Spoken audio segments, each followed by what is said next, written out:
Dan Canobio alongside the one and only Chris Algieri. We're at legendary Church Street Gym.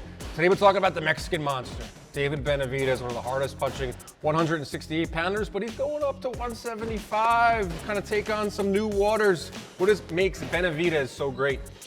I mean, it's pressure. The guy has, he's got good technique, he's got fast hands, but he builds. He's like a pressure cooker.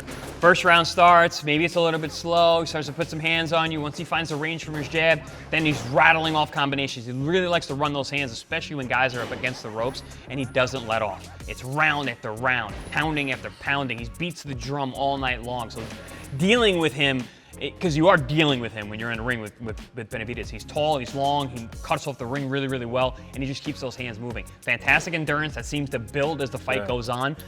Breaks guys down, gets a lot of late round stoppages, has very respectable power. Not a one-punch guy, but a beat you down kind of guy. He chops the wood. And I love watching him because technically he's very sound. He's a lot of fun. And then he's looking to hurt you. And I like guys who do that. Yeah, the thing about Benavidez that I love is that he's getting better every single time in there. Yep.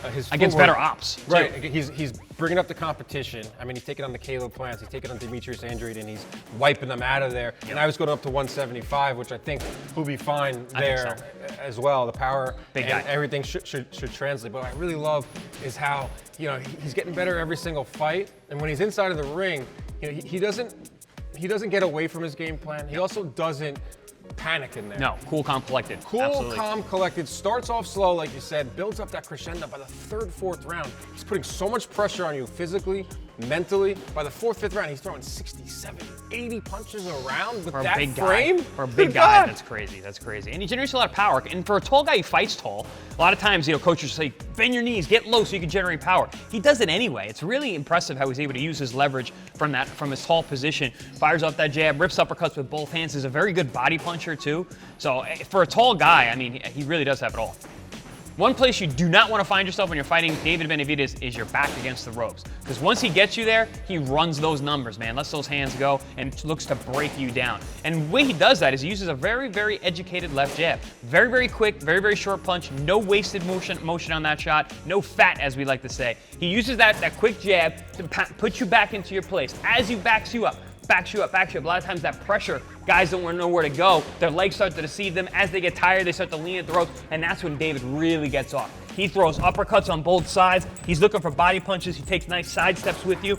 He throws those shots from both angles, and always looking for those body shots whenever he can. And as you try to evade, he moves right with you, keeping those hands moving, keeping them on you.